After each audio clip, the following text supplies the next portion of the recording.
Hi, fourth grade teachers. My name is Kelly, and today I'm going to talk you through the final unit of social studies for fourth graders. This is the unit about the West and Japanese American internment. Students will learn about the characteristics of the Western region.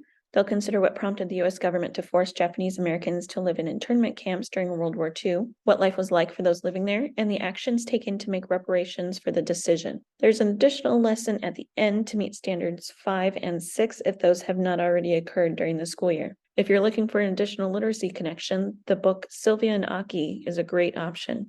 The compelling question for this unit is it possible for a country to fix its actions when those actions hurt its citizens? There are 3 supporting questions. Why did the United States force Japanese Americans from their homes during World War II?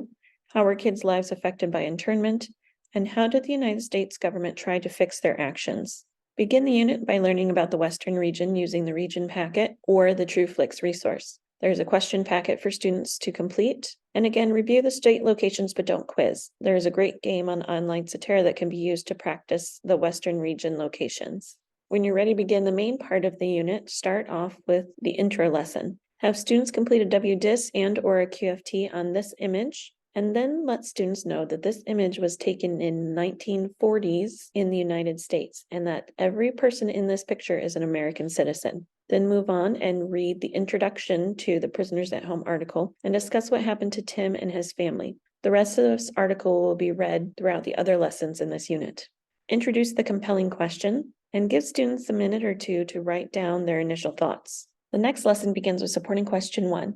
Keep in mind that students only need to know enough about World War II to understand why the United States government placed many Japanese Americans in these different camps.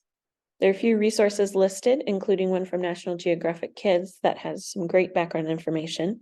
Make sure that students know the Allied versus Axis countries, dates of the war, and when the United States joined the war and why. They really don't need to know anything else about the war. In the next lesson, we learn about internment. So you go back to the Prisoners at Home article and you read the rounded up and surrounded by wire sections. Then prompt with some of the questions such as why were Japanese Americans forced into these internment camps and what or who allowed the government to do this? You might want to take a look at Executive Order 9066 and talk about Roosevelt's actions. Then consider what life was like for those in the camps. There's a map of the location of camps on slide 8. The next few days are spent learning more about the daily life in internment camps. There's a variety of resources, including a couple of books that can be used to learn about daily life for those living in the camps.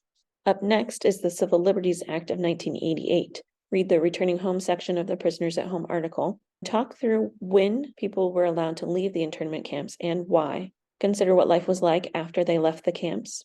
Talk a little bit about the meaning of discrimination. And ask students if the U.S. government did anything to apologize for their actions. Take a look at Reagan's quote and the image of him signing the Civil Liberties Act. Have students consider whether or not these actions were enough.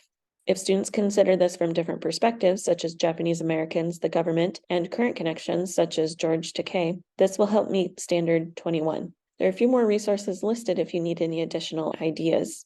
The next few days are set aside for the summative, in which students need to generate a response to the compelling question. You could choose several different methods for this. You could have them create a written response, such as an argumentative paper, do a performance, such as a newscast, making sure, of course, that it does not become a reenactment, have a debate, or hold a class discussion. The final lesson is in case standards 5 and 6 had not yet been learned during the school year. This focuses on the taking action and on using democratic procedures to make decisions about problems. A very simple way to do this is to choose a problem that's happening in the classroom, have students vote on which one to focus on if there's more than one suggested. Have students generate ideas for how to solve the problem, making sure to discuss the possible outcomes of the solutions. Have the class vote on which solution is the preferred one, and then try that solution to see how it works.